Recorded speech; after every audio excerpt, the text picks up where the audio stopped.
Hola, buenos días.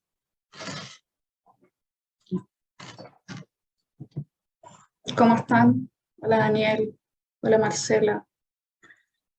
Bueno, para quienes se vienen integrando, les comento que esta sesión forma parte de un curso que está financiado por el Consejo del Libro y se llama Estudios Comparados para el Ámbito Educativo, socioeducativo, de hecho. La idea es aproximar los estudios comparados a la práctica educativa o social.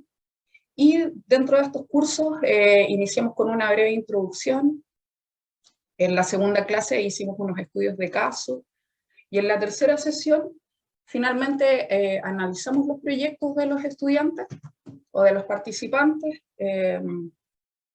para hacer un seguimiento en el fondo de su proceso. Ahora esta es la cuarta sesión, entonces la idea era invitar a Víctor Orquera para que nos realizara una presentación y ellos pudieran tener un referente concreto sobre cómo en el fondo se pueden relacionar los estudios comparados con el ámbito social o educativo. Entonces voy a hacer una presentación de Víctor. Víctor es psicólogo clínico, magíster en psicología de la Universidad UDP, magíster en literatura comparada de la Adolfo Ibáñez y doctorando en psicología.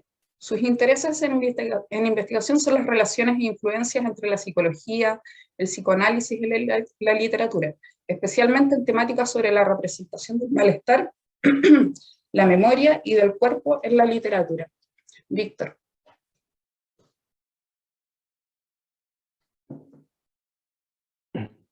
Sí, buenos días a todos y a todas. Reiteré diciendo realmente que es un gusto estar acá y por la invitación que me hizo Carolina hace algún tiempo. Entonces, o sea, mi idea de hacer esta presentación es sí hacer algo expositivo, pero también algo conversado, sí, o sea, presentarles más o menos de en qué consiste mi trabajo y mis intereses.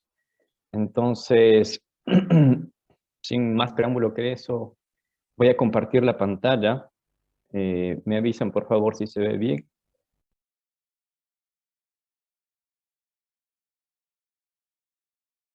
Ahí debería verse, ¿no es cierto?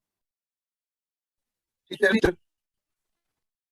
Se ve bien. Listo, muchas gracias. Bueno, como les decía, gracias, Caro. Lo que hice con esta presentación fue dividirla en dos, ¿sí? Entonces, en una primera parte hablaré sobre todo de lo que está aquí en juego en el título, que tiene que ver con el ingenio. Y la segunda parte de lo que es mi trabajo actual entre el psicoanálisis y la literatura, ¿ya? Entonces, titulé a esta presentación Trabajar el lenguaje, el ingenio en el psicoanálisis y la literatura. Para esta primera parte, como les anunciaba, voy a tomarme de una noción conceptual psicoanalítica, que es el, ¿sí? Al menos es la parte teórica de la que yo me voy a tomar, ¿sí? Va a ser la única parte, digamos, de la que me quiero sostener y después van a ser algunas ideas a las que yo tengo algunas ideas de reflexiones. Entonces, este concepto parte de un texto, ¿sí? Que se llama El chiste y su relación con la inconsciente. Es un texto de Sigmund Freud, de 1905. Ahora, también coloqué el nombre de este texto en alemán, porque eso es lo que más me interesa, es esta palabrita, Witz, ¿ya? Entonces, bueno, este es Freud, ¿sí? Freud, el creador del psicoanálisis, principal exponente, digamos, de lo que es la creación del método psicoanalítico, de la teoría psicoanalítica, que tiene, por supuesto, su vigencia con varias relecturas alrededor. Y lo que me interesa del aporte freudiano, además de como clínico, es permitirme trabajar algunos aspectos cruzados y comparados, por ejemplo, con la literatura. ¿Sí? Entonces, lo que tienen en pantalla es una cita, ¿sí? No es una cita de Freud, es una pequeña nota al pie del traductor al castellano, donde da algunas referencias a la traducción de Witz, ¿de acuerdo? Entonces dice, en la mayoría de los casos parece correcto traducir Witz por chiste. Sin embargo, la expresión alemana es más amplia y a veces es preciso verterla por gracia, gracejo, gracioso, ingenio y expresiones similares. Sobre todo, se denota una suerte de facultad la de hacer gracia o decir agudezas chistosas y no tanto el producto de ellas. ¿Sí? Entonces mi propuesta para la presentación es no tanto inclinarme hacia lo chistoso o lo gracioso, sino inclinarme justamente hacia el ingenio.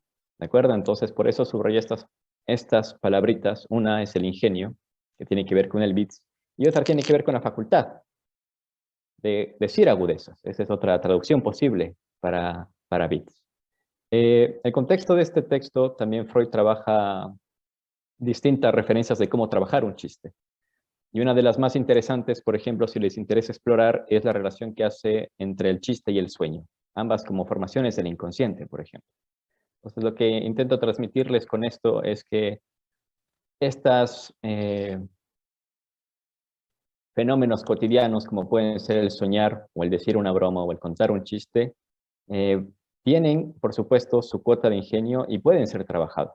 Entonces, en ese sentido, uno de los... No sé por qué no se cambia. Uno de los autores que ha trabajado la obra freudiana es Jacques Lacan, ¿sí? Psiquiatra francés, psicoanalista tardíamente, hizo una propuesta de volver a Freud y repensar sus conceptos. Entonces, Lacan en un seminario, el seminario 5, que se llama Las formaciones del inconsciente, él retoma esta noción del bit, ¿sí? Del ingenio, ¿no? Entonces, aquí les coloqué una cita de ese seminario que me pareció bien interesante como para poder mostrarles en lo que sería esto, ¿no? Dice, Freud parte de la técnica del chiste y vuelve a ella constantemente. ¿Qué significa esto para él? Se trata de técnica verbal, como se suele decir. Yo les digo más precisamente técnica del significante. No quiero ahondar en lo que sería esto de la teoría del significante, pero sí este valor que le da a una técnica. ¿Sí? Eso es lo que me importa. Recuerden el título que le puse exposición, es el trabajo del lenguaje. Es decir, hay algo técnico en trabajar el lenguaje y trabajarlo con ingenio. Esta es otra cita de ese mismo seminario. Es un poquito más quizá densa, pero solo quiero partir de estas nociones para ir a apuntar algunas otras reflexiones más personales y no tan teóricas. Entonces dice, el inconsciente precisamente solo se aclara y se nos confía cuando miramos un poco al lado. Lo verán ustedes constantemente en el BITS, pues esta es su propia naturaleza. Miras ahí y eso te permite ver lo que no está ahí. Entonces, con esta pie, digamos, con este pie, con esta cita, es lo que les propongo pensar, ¿sí? Miras ahí y eso te permite ver lo que no está ahí. Esta va a ser mi entrada precisamente a lo que es la literatura, a lo que es el trabajo del lenguaje en psicoanálisis y la literatura. Bueno, lo que no está ahí. Lo que no está ahí puede ser varias cosas. Yo redacté esta página pensando en distintas situaciones, ¿sí? Lo que no está ahí, lo que no pasa, lo que nos pasa, lo que pudo pasar, ¿sí? Todas esas son relaciones o referencias, por ejemplo, a la ficción, pero también pueden ser a la poesía. Aquí tienen que ver con la creación literaria. La literatura, la palabra, donde todo pasa, donde todo puede pasar y donde no todo puede pasar. Con todas estas frases yo quería hacer una referencia a que la escritura, la literatura en general, el trabajo con el lenguaje, el trabajo con la palabra, implica darnos cuenta o recordarnos el hecho de que estamos constituidos tanto por lo que somos, por lo que nos ha pasado, pero también por lo que no nos ha pasado. ¿Sí? Miras ahí, ¿no? Y también puedes ver lo que no está ahí. En ese sentido, me parece que la literatura lo que hace es brindarnos la oportunidad de adentrarnos en un espacio donde puede haber distintos caminos de lo que sí pudo haber pasado. Distintos desenlaces, por ejemplo. Distintas posibilidades a lo que no pasó, ¿no? Tanto lo que fue como lo que pudo ser. Entonces, en la literatura, como en el espacio, por ejemplo, clínico, lo que se habilita es poder hablar de todos esos deseos que no se han cumplido o todos los desenlaces posibles que no ocurrieron. Y lo que más importa ahí no son los hechos, sino lo que se cuenta. Lo que se cuenta y el cómo se cuenta. Entonces, esa es una primera articulación, diría yo, fuerte entre lo que es la literatura y el psicoanálisis. ¿Sí? Un espacio, ¿no? Vinculado a lo simbólico, vinculado a la metáfora, donde Se puede hablar de las cosas que ocurrieron y las cosas que no ocurrieron o que quisimos que ocurran. ¿Sí? En este sentido, contar historias sirven también para recordar esta dimensión, pero también para enseñar. Voy a profundizar más despuesito sobre esta dimensión de la enseñanza vinculada también a la narrativa. Esta quizá es la idea central de lo que para mí ha sido pensar alrededor del ingenio, a partir del Witz freudiano y repensado por Lacan con la literatura, y es que tanto en el psicoanálisis, en el trabajo con personas, con lo que hay, y con el trabajo de la literatura, el escritor, estoy pensando, la escritora, tienen que ingeniárselas con la palabra, por un lado. Con esta palabra estoy pensando en las palabras que a uno le vienen, ¿no? Las palabras habladas, sobre todo. ¿Sí? La otra es que hay que ingeniársela con la letra. Esto puede ser un poquito más específico de pensar porque las palabras están compuestas por letras. Ahora el asunto es que el escritor, y así también el psicoanalista, está atento de que esas letras pueden intercambiarse de lugar dentro de las palabras. Y así tener otra consistencia, ¿no? Y finalmente, ¿con qué se ingenia uno? No solo en la literatura, no solo en el psicoanálisis, sino en la vida en general, tiene que ver con el vacío.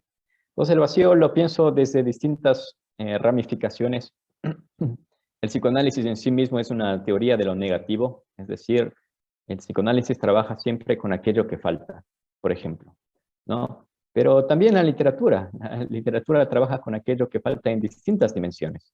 Necesita de los espacios, necesita de los silencios. El silencio es una de las, incluso técnicamente hablando, uno de los aspectos más importantes de la clínica psicoanalítica. Y dentro de la literatura, lo que yo les propongo pensar respecto al vacío tiene que ver con esta pregunta, ¿no? Bueno, ¿cómo se escribe un agujero?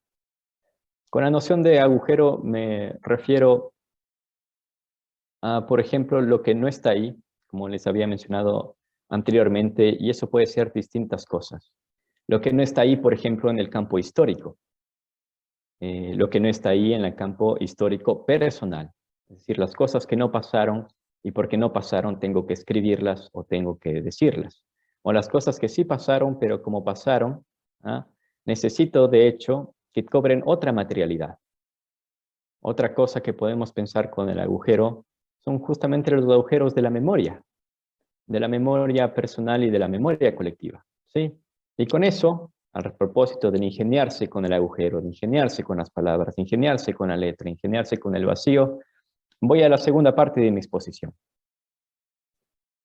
que tiene que ver con la memoria, ¿sí? Ese es el agujero que actualmente para mí más me interesa y donde convergen distintas relaciones entre el psicoanálisis y la literatura, ¿ya?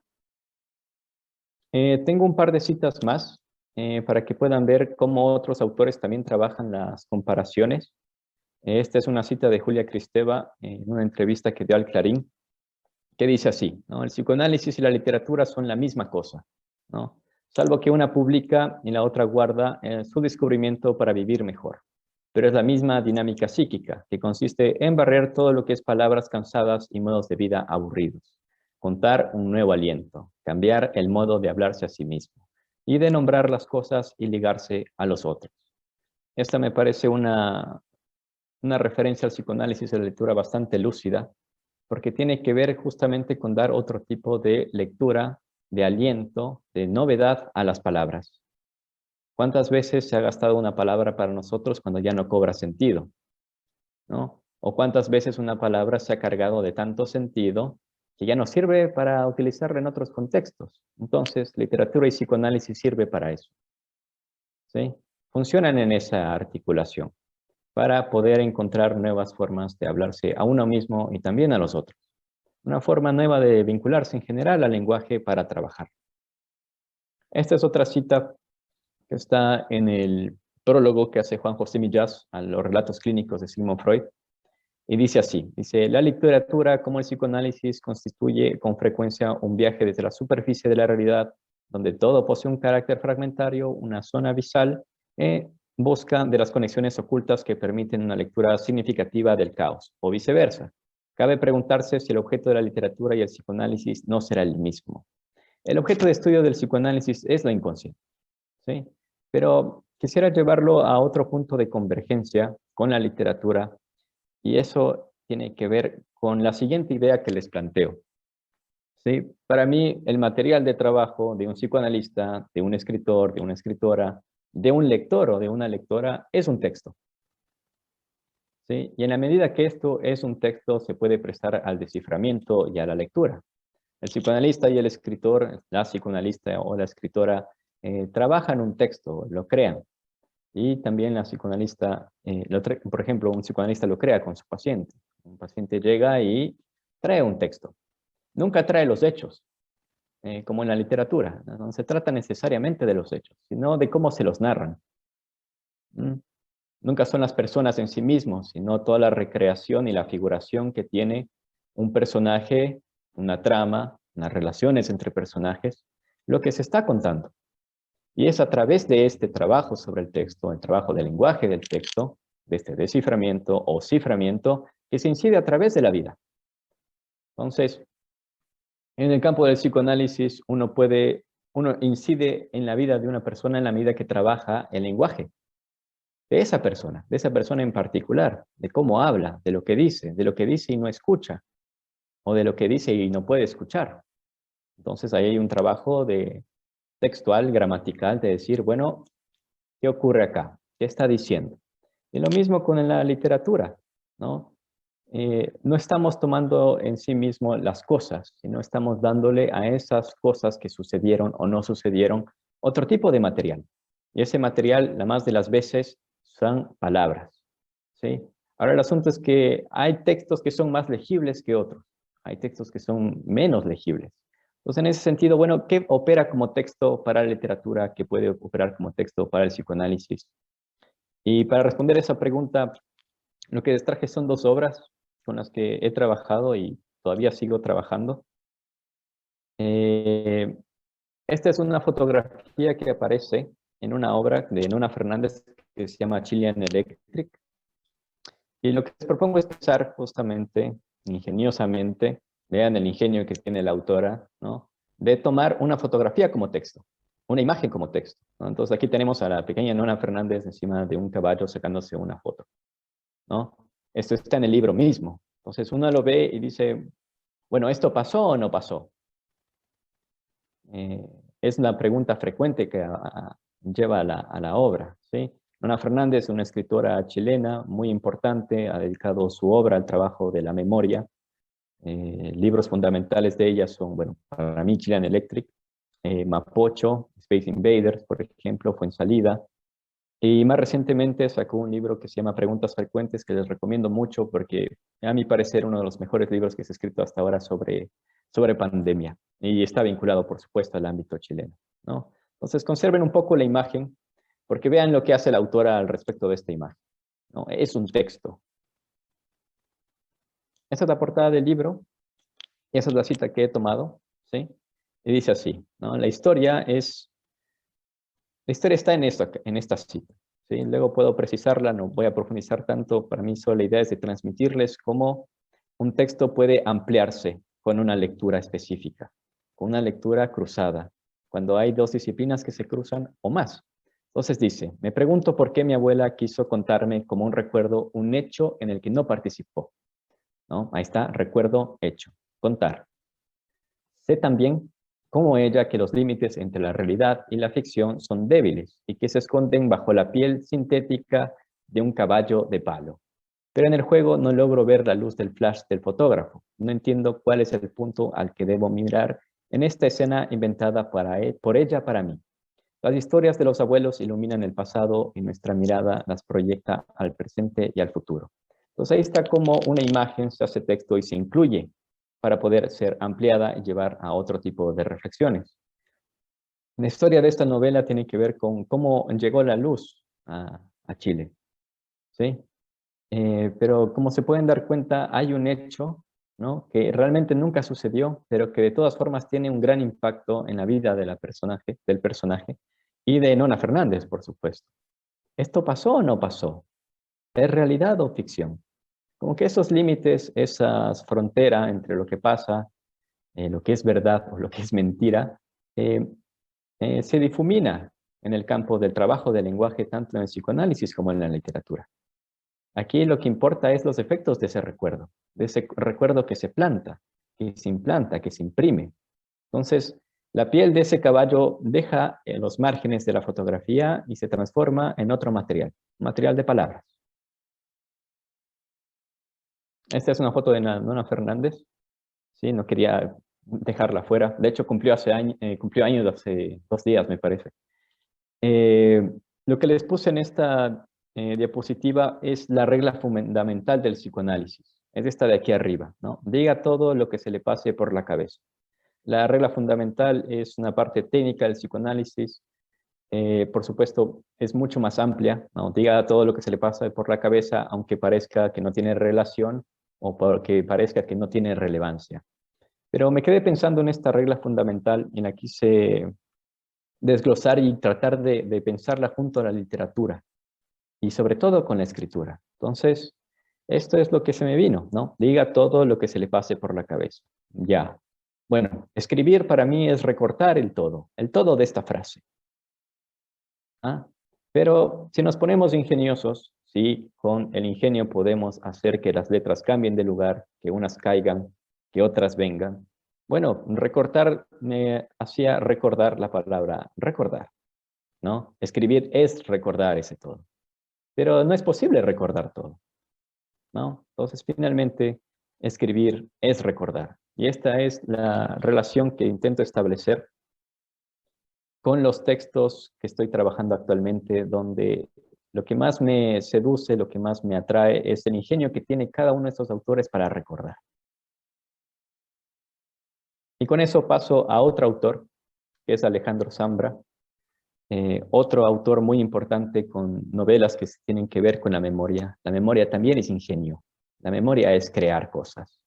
Nunca recordamos de la misma forma, nunca recordamos de la misma manera y nunca lo contamos de la misma manera.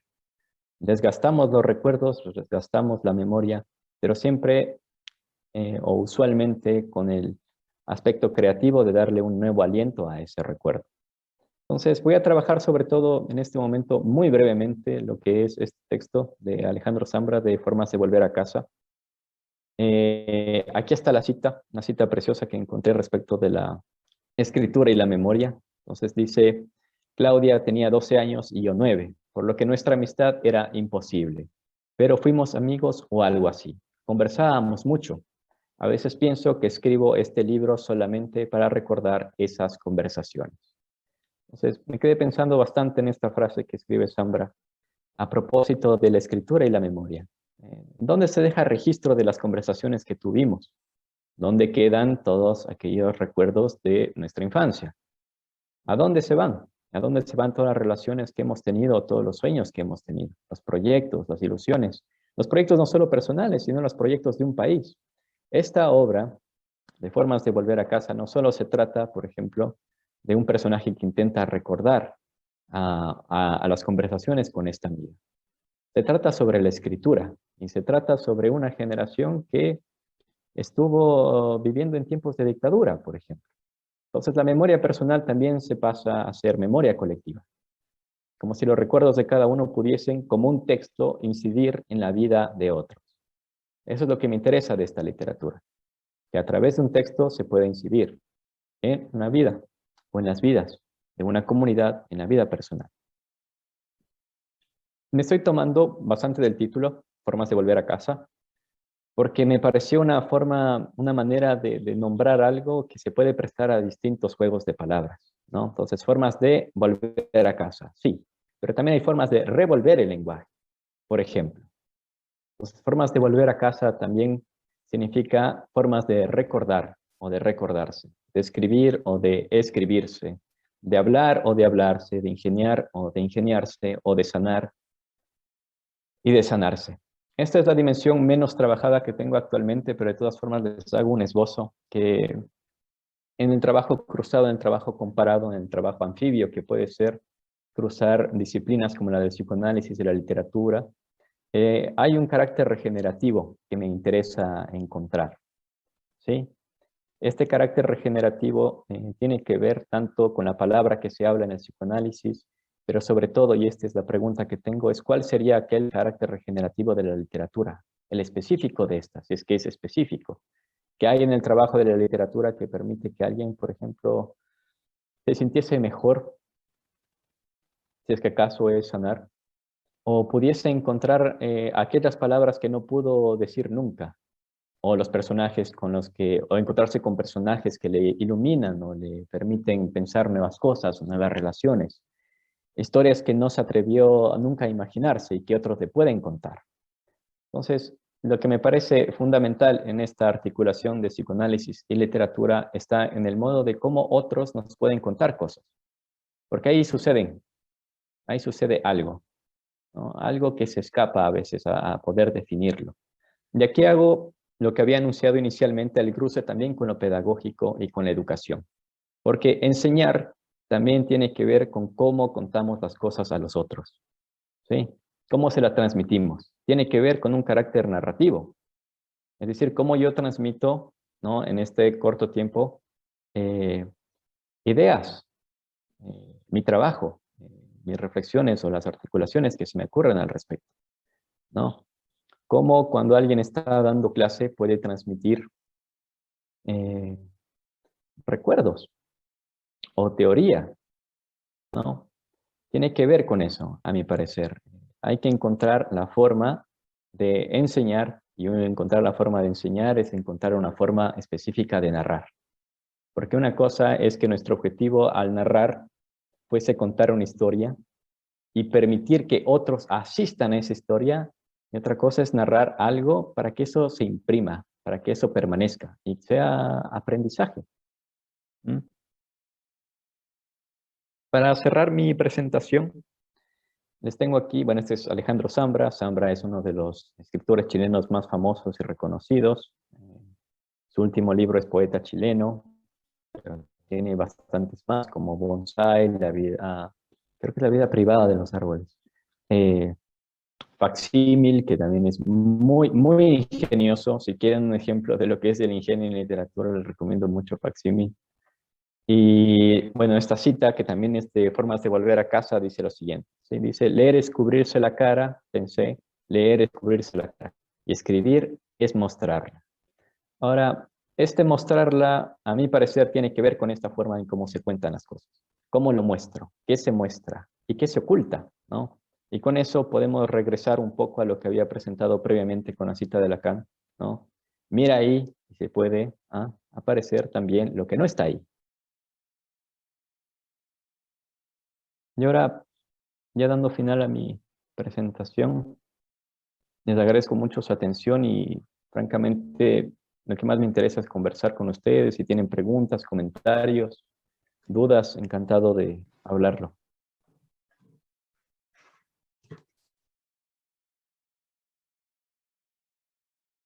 Bueno, yo te voy a hacer una pregunta que es más bien de corte personal, porque a los chicos lo que más les comento es que esto tiene mucho que ver con los intereses personales, cómo es tu vida, etcétera. Entonces, preguntarte más o menos cómo surge tu interés por la literatura, la psicología y cuándo se cruzan esos dos elementos que finalmente forman parte de tu trabajo actualmente. Claro, o sea, bueno, por ejemplo, esa es una pregunta que tiene que ver con la memoria, tiene que ver con la mía. Entonces, si yo tuviese que ir lo más lejos en el pasado, para mí tendría que ir hasta el pregrado, ¿no? Donde tenía un ramo que era psicopatología infantil, o sea, casi nada que ver, digamos, ¿no? Pero en ese ramo leíamos historias sobre niños, adultos que contaban historias sobre niños. Recuerdo que hasta leímos El Principito, lo releímos, por ejemplo, para hablar de otras cosas, para hablar de psicología. Entonces, el profesor era muy versado en literatura, nos hacía leer bastante, o lo recomendaba al menos. De ahí empecé a leer con mucha más seriedad. Me empezó a interesar el tema y en algún punto de mi carrera o de mi profesión se me empezó a desdibujar si lo que me interesaba era el psicoanálisis por el psicoanálisis o si realmente me interesaba el lenguaje y que por esa razón me interesaba el psicoanálisis. Y yo creo que tiene que ver con eso. Me interesa el lenguaje, me interesa las palabras, me interesa la escritura y por eso me interesa aquello que lo trabaja, que uno es el psicoanálisis y otro es la literatura. Pero no bastó eso. O sea, tuvo que pasar algún otro tiempo para que me decidiera a formalizarlo, por ejemplo, y estudiar académicamente también la literatura. Y cuando eso pasó, me interesó tratar de pensar ambos campos, diferenciarlos, pero también unirlos, ¿no? Entonces, algo que me interesa mucho hasta la actualidad es, bueno, ¿por qué puede curar la palabra?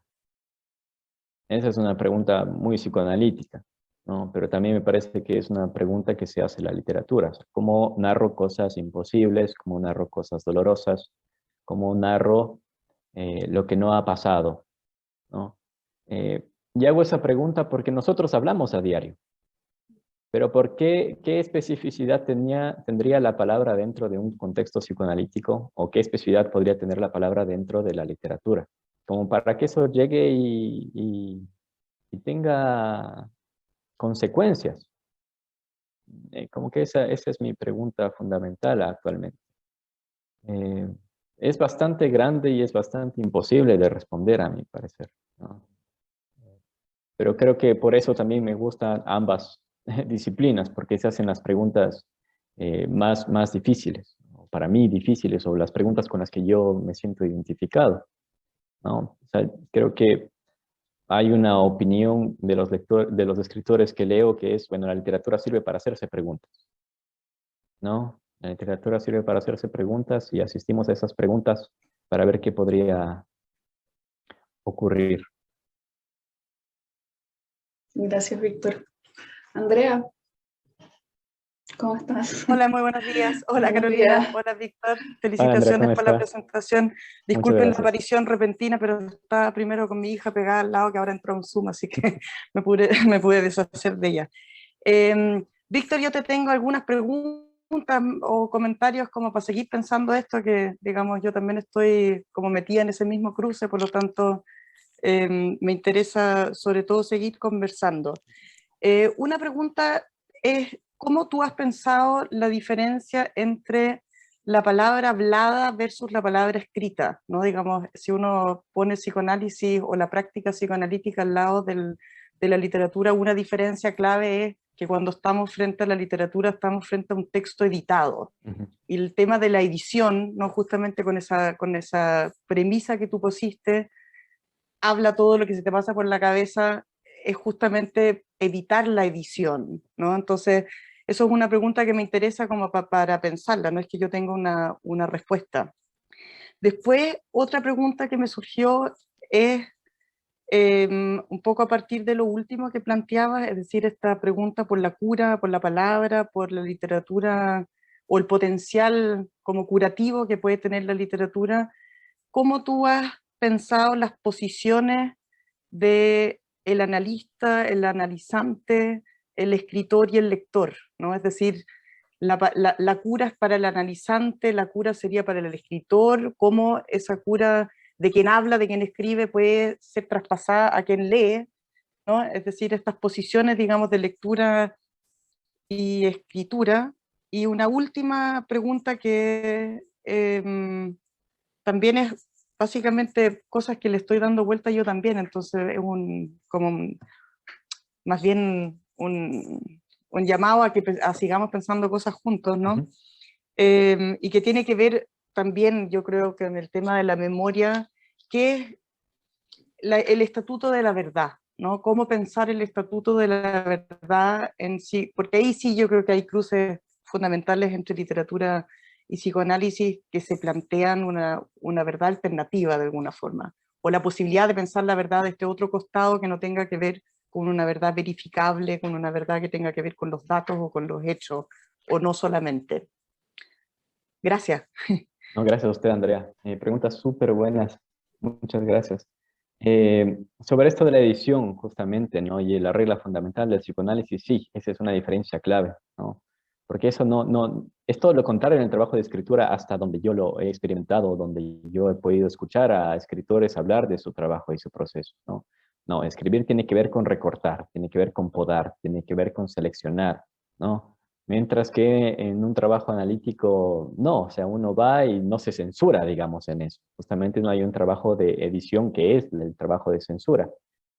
Ahora, lo que pasa ahí, me parece que son distintas cosas.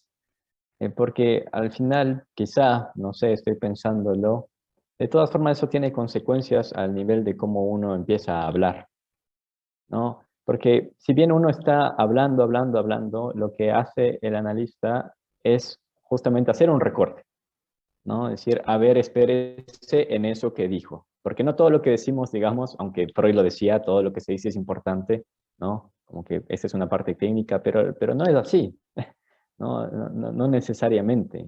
O sea, si el trabajo clínico consiste en acompañar a una persona a hacerse preguntas, eso quiere decir que hay momentos en un trabajo, y esto solo sucede porque uno está hablando, uno puede hacer un recorte de un fragmento y decir, a ver, volvamos sobre esto y qué quiso decir, ¿no? Entonces ahí hay un trabajo justamente de precisión, de edición, de escucharse por parte del analizante, pero que no es posible si no está el analista. No es posible si no están ambos, ¿no? Yo creo que eso sería importante porque uno podría pasársela hablando, efectivamente, pero si no digo que alguien que devuelva lo que uno está diciendo en algún momento, o decir, bueno, espérese ahí porque parece que esto podría ser importante, eh, no se podría llegar a algún lugar. O sea, en Lacan situaba mucho la dirección de la cura del lado del analista, ¿no? Nosotros dirigimos eso. O sea, no es una dirección directiva en un sentido de tiene que hacer esto, sino de escúchese por aquí. Y quizá podemos llegar a algo interesante. Ahora es una apuesta eso, uno puede fallar, por supuesto, en ese sentido. Pero la condición está en hablar, ¿no? Ahora, cuando yo he escuchado respecto de la escritura, de hecho, en el libro de Zambra hay una parte, me acabo de acordar, en el que él dice, bueno, borré muchas páginas ayer, 20 o 30 páginas borré ayer, ¿no? Entonces, pero las escribió, ¿no? Escribió todo eso, pero luego poder sacar algo específico. Y algo de eso también pasa en el análisis. Lacan dice, eh, no hay restos, no hay corte sin resto, por ejemplo, ¿no? Como si uno llegara a hacer ese recorte en las palabras o en lo que uno está hablando, y eso de todas formas deja un residuo. ¿Mm? Es un residuo trabajado. Es algo que de todas formas me complica a mí pensarlo, es algo denso, pero me atrevería a decir que sí hay un trabajo de edición en psicoanálisis necesario, porque si no, es que esa es la pregunta que puedo vincular con la siguiente, ¿no? Es que, ¿qué de lo que decimos realmente puede tener un estatuto de cura? ¿Es todo? ¿O son algunas palabras? ¿No? ¿O son algunas ideas? ¿O son algunas, no quiero decirlo tanto palabras como si estuviesen aisladas, ¿no? Sino siempre son un cúmulo de cosas que están pasando ahí. Son textos, ¿no? A eso me refería antes, son textos, ¿no? Ahora esta de la posición, ¿no? Del analizante, del curar, del escritor. ¿Hay algo que se cura ahí? Bueno, varios escritores dan cuenta de eso, porque escriben desde otro agujero, eso también podemos pensarlo así, un agujero también puede ser una herida, por ejemplo, ¿no? Y también se escribe desde ahí. Entonces hay algo en la escritura que permite que eso se trabaje. Pero a veces no solo basta con eso, porque uno podría escribirlo y no publicarlo, ¿no? Entonces hay autores, por ejemplo, que se dedican a la memoria y tiene que ver también con el compartir. Entonces ahí me atrevería a decir algo de la importancia también de a quién se dirige un escritor. Hay un lector, etcétera, ¿no? Al menos imaginado, fantaseado, aunque a veces dicen no piensen en eso, escriban libremente. Pero tal vez la escritura es tan libre como la libre asociación, digamos, ¿no? Está sujeta a algunas cosas, a historias previas, ¿no? Eh, no sé si me escapa algo respecto de esa posición, Andrea, que también me preguntó sobre el curar. No, lo último que te preguntaba era De un la poco sobre, verdad. sobre el Estatuto de la Verdad. Sí, eso. No, Sí, yo creo que es bonito, digamos, jugar con el intercambio de las posiciones ahí, ¿no? Es decir, son posiciones móviles, es decir, el escritor puede adoptar la posición del analizante como del analista y el lector también. De alguna forma puede haber una movilidad ahí, ¿no? sí, sí, o sea, yo creo que eso es lo que también permite la literatura, ¿no? Esa movilidad o encuentro con nuevos lugares.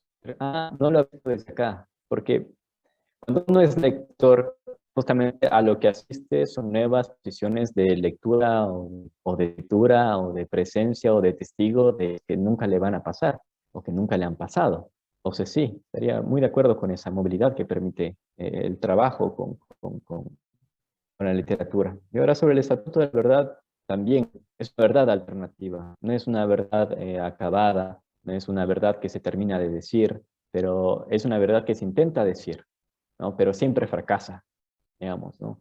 Pero, y esto tal vez podríamos relacionarlo también con la primera pregunta, que cuando uno está hablando, hay en algún momento alguien puede decir algo de su propia verdad, que es una verdad personal, digamos, ¿no? Entonces no es la verdad, ¿no? Una verdad personal, una verdad sobre su historia, una verdad sobre lo que a mí me pasa, ¿no? Entonces, en ese sentido, el estatuto de verdad en psicoanálisis tendría uno con la particularidad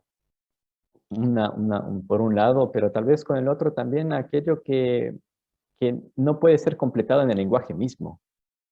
Algo le falta al lenguaje también, ¿no? Cuando estaba hablando, por ejemplo, del psicoanálisis como una teoría de lo negativo, también pensaba en eso. El vacío, bueno, también es un vacío dentro del lenguaje, ¿no? Y yo creo que los escritores se percatan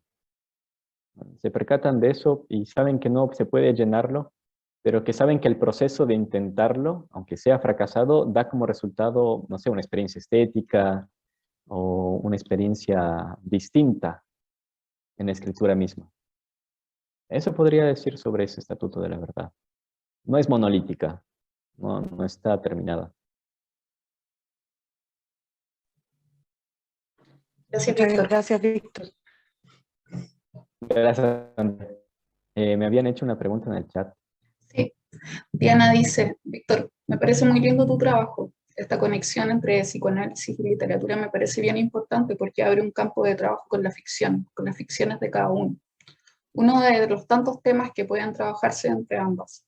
Además, es precioso un trabajo que tome la historia de un pueblo a través de la literatura y que pueda decir algo del psicoanálisis. Esta historia también es singular. Muy buen trabajo. Muchas gracias, Diana.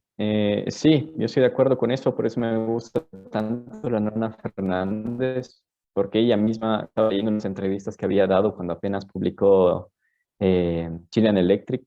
Y claro, yo decía, bueno, yo creo que puedo aportar con un granito de arena esa memoria colectiva a través de mi memoria, de lo que yo mismo recuerdo.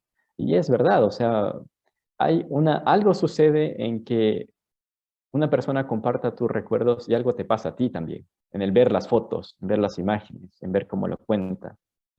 Nos pasan cosas, nos pasan cosas cuando leemos. Por eso volvemos a veces a los mismos libros. Hay algunos libros que nos hablan más que otros, ¿no? A mí me gustó mucho Formas de volver a casa porque hay varios fragmentos que como que los necesitaba leer. Y esa es una experiencia bien interesante, eh, pero que es difícil también de describir. Decir, bueno, ¿por qué necesitaba esto? Leer esto, ¿no? Que otros lo cuenten. Hay una parte de Zambra en esta de Formas de volver a casa donde dice que me parece muy lindo, ¿no? Que un autor pudiese hablar de dos personas que nunca se encuentran, como que hay algo de belleza en ese no encontrarse, en dos vidas paralelas que no se llegan a juntar. Pero alguien más tendrá que escribir esta historia, porque yo necesito que estas dos personas se encuentren. Necesito que en mi novela estas dos personas se reúnan, ¿no? Entonces me dejó pensando en eso. Es algo que yo había leído también en otra ocasión de algunos otros escritores, del escribir las novelas que nunca leyeron, o escribir las cosas que nunca, que no habían leído hasta ese entonces. Entonces, como que ahí viene una toma de la pluma para que eso ocurra. Y eso también me parece interesante pensarlo con el psicoanálisis. Voy a hablar de aquello que quisiera que pase, pero que o no me atrevo a que sucede o no tengo idea de qué será, ¿no? Entonces, siempre hay una incógnita ahí y por eso también está ligado eso al ingenio. O sea, lo inconsciente también es lo ingenioso. Cuando uno habla y se equivoca y dice un nombre en lugar de otro, ahí hay algo de ingenio, ¿no? Donde uno se puede sorprender. Y la literatura tiene mucho de eso, de sorpresas, ¿no? Eso podría decir. Gracias por el comentario, Diana. ¿Alguna otra pregunta? Sí, mi amigo Andrés. Ay, Andrés. Bueno, buenos días y Hola, amigo. ¿cómo estamos? Bueno, primero felicitarte, sí, me gustó muchísimo la presentación.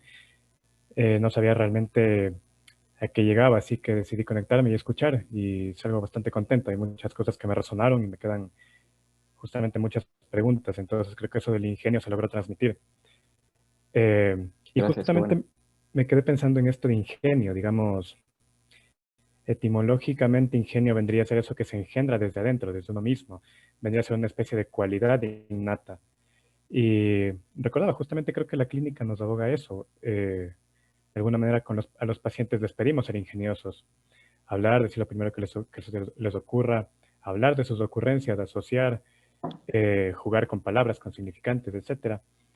Algún profesor decía que lo único verdaderamente original que podemos producir es cuando hablamos en un diván.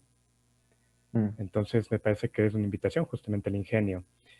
Y bajo eso me resonaba bastante esto de lo que mencionabas, de revolver el lenguaje. Justamente comparto, me suena mucho esto de el inconsciente, el ingenio, porque el inconsciente no es un juego de palabras, sino de letras. Y a veces una letrita, un cambio de letra puede resultar determinante. Y bueno, me puse a pensar justamente en esto, de cómo recordamos, cómo podemos recordar por qué una letra está en vez de otra. Y pensaba justamente, bueno, yo he intentado acercarme bastante a la literatura, justamente con tus recomendaciones, algo me ha acercado, quiero acercarme más aún. Sin embargo, tengo un libro que me gusta muchísimo, que es justamente uno que me recomendaste, Javier Marías, donde todo ha sucedido. mm, Y para mí es brillante el prólogo que escribe su hermano, Miguel Marías me parece que es. Y él justamente habla sobre el ejercicio de escribir sobre una película, digamos, hacer una reseña. Y yo no lo dejaría solo para una película, sino para en general todo en la vida. Él menciona que aunque acabemos de verla, nos basamos en un recuerdo. No nos estamos basando en lo fáctico, sino en lo que rememoramos, en el rastro que nos dejó, en la huella que nos dejó. Y la vivimos no como algo presente, sino como algo fugitivo, en movimiento, y algo, él dice, sometido a la memoria. Entonces, esto de la memoria me parece que también, en la memoria también se juega muchísimo esto del ingenio. ¿Cómo recordamos algo? Y tratando de juntar estas cosas, digamos, yo entiendo la memoria justamente como una combinatoria de una historia, de afectos, de efectos, de palabras. Entonces me preguntaba, y más bien quisiera lanzar eso, ¿será la memoria una formación del inconsciente? Creo que a veces tenemos las formaciones del inconsciente así como bien esquematizadas, lapsus, chistes, síntomas, etcétera. Pero me parece que la memoria también está transversal a todo eso. Entonces, más bien quería lanzar esa idea. Gracias, amigo, por tus comentarios. Chuta, bastantes cosas, digamos, ahí. Pero había una cosa que dijiste que quería retomar y tenía que ver con esto del innato.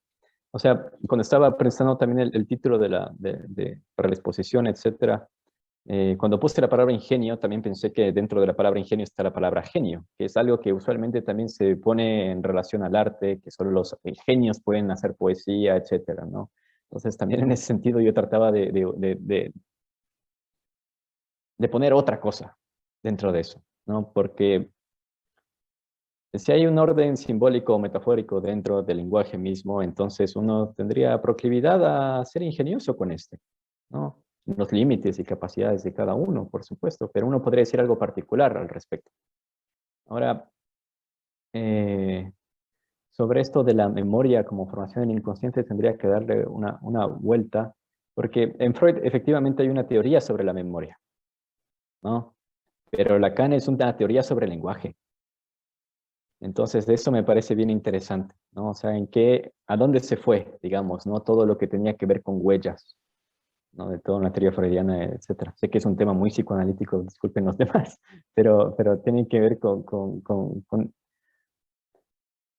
al final de cuentas, ¿qué podríamos entender por lenguaje, por memoria? Porque con eso trabajamos. O sea, son los recuerdos. O sea, me parece que es a veces muy, muy difícil, especialmente en la literatura, encontrar esa frontera entre una ficción y un recuerdo. O sea, como si esas ficciones no tuviesen fragmentos de recuerdos, sean de otros o sean propios. Y también cuando un recuerdo es propio, ¿no? Y cuando ha sido heredado. O sea, el libro de Chilean Electric es una novela sobre cómo alguien ha heredado un recuerdo, o varios, ¿no? Eh, Eso, por ejemplo. Formaciones del inconsciente. Sí, hay distintas formas de ver eso. Hay distintas personas que lo trabajan, incluso siguen incluyendo qué más podría ser, pero finalmente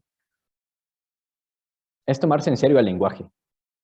Eso diría que es trabajar con las formaciones del inconsciente, ¿no?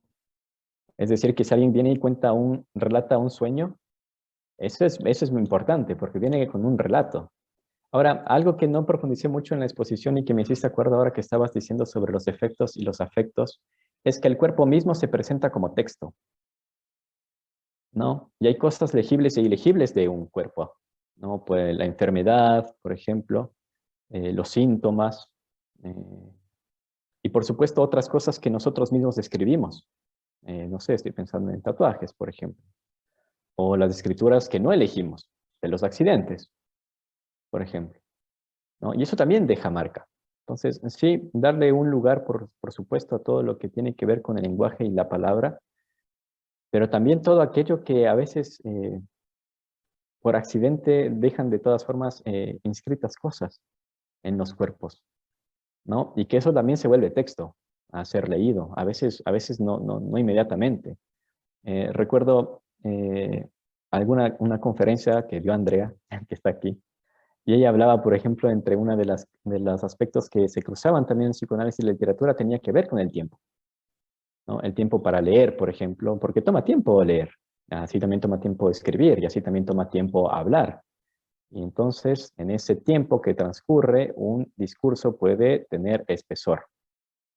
Y ahí puede tener efectos, ahí puede tener consecuencias, ahí alguien se puede apoyar. Eso es lo que más fascinante me parece, ¿no? ¿En qué medida, hasta qué punto llega, no sé, a la escritura de un relato hasta que alguien dice, ya, esto es publicable? Pero también desde el psicoanálisis, ¿no? ¿Hasta qué medida uno habla sobre uno mismo, las cosas que le pasan, hasta que eso puede volverse un punto de apoyo, ¿no? Eso también se me estaba ocurriendo con lo que estabas comentando, Andrés. Hay bastantes cosas, digamos. ¿No? El asunto es que, ¿cómo hacer que esto sea un diálogo cruzado, recíproco, y no una aplicación? ¿No? ¿Cómo hacer de esto una cruce, una hibridación, un intercambio, un estudio comparado, y no justamente que una teoría haga lo que quiera, digamos, con su objeto, ¿no? Porque me parece que la literatura en ese sentido enseña mucho al psicoanálisis, ¿no? Eh, y ambas, ¿no? Entre una y otra. Por eso ambas me parecen un oficio de trabajo de lenguaje, ¿no? Como que ese era para mí también un punto de encuentro. Eso podría decir por ahora. Estamos en la hora, pero para ir cerrando, por ejemplo, ¿qué consejo le darías tú a las personas que están tratando de iniciarse en los estudios comparados de manera súper intuitiva y bajo mi orientación, que ha sido más bien, pucha, no muy sistemática en el sentido de que hemos tenido poquitas horas, poquito contacto y poquito seguimiento? ¿Cuáles serían como tus consejos en el momento de enfrentarse a las obras? ¿Qué cosas observar? ¿Qué procesos realizar? O sea, yo creo que una de las lecciones más importantes para mí fue el saber que tenía que, o sea, y eso no me di cuenta al principio, me di cuenta al final, digamos, que tenía que crear una metodología propia de cómo yo acercarme a una obra. Y eso implica, conocer cómo uno lee. Y eso no es fácil, ¿no? O sea, cómo uno lee, cómo uno... Y con leer no solo me refiero a palabras, ¿sí? Por eso también traía la fotografía. Es decir, cómo lee una imagen, cómo se posiciona. A eso también es dar una lectura. Dar una lectura es cómo posicionarse. Entonces, ¿cómo iniciarse en esto? Hay distintas partes, pero la que va a servirles puede ser la suya, digamos, ¿no? Pero ese es un trabajo en construcción, ¿eh? Eh, yo creo que lo que más importante de eso para mí ha sido el hecho de que ambas partes que voy a comparar me apasionen. Y ahí pasa algo, que es difícil decir, pero suceden cosas. Algo en lo que se friccionan, ¿no? Como que hasta aquí llegamos, digamos, aquí están los bordes de mi articulación o aquí están los bordes de uno y otro. Pero hay veces en que eso no es así y se cruzan. Y dejar que eso suceda también. A veces estoy más interesado en que algo sea así, anfibio, en decir, esto es psicoanálisis y esto es literatura. O sea, eso es lo más... O sea, si también traigo el ingenio es porque uno se puede dejar sorprender por ese tipo de aproximaciones, ¿no? Pues hasta cierto punto yo estoy seguro, ¿no? Alguien nos puede acompañar en eso. O sea, en ese sentido ha sido para mí fundamental la formación, el ver cómo trabajan otros. Esa es otra vía totalmente legítima e importante para poder aprender. Pero una vez que llega a cierto punto en que tiene que hacerlo uno. Y eso tiene que ver con crear un método personal de aproximación, de investigación. Eso podría decir. Esa sería como mi recomendación. Y no tener temor de estas cosas, por ejemplo. Si no está la verdad o hay verdades alternativas. Gracias, Víctor. A ustedes. Bueno, si alguien tiene alguna otra pregunta, es el momento. Si no, vamos cerrando. Yo tenía un comentario cortito a lo que apuntaba Víctor, que es muy interesante. Bueno, agradecer primero la ponencia. Encuentro muy interesante el momento en que das a conocer el tema de haber encontrado esta nota al pie, ¿no?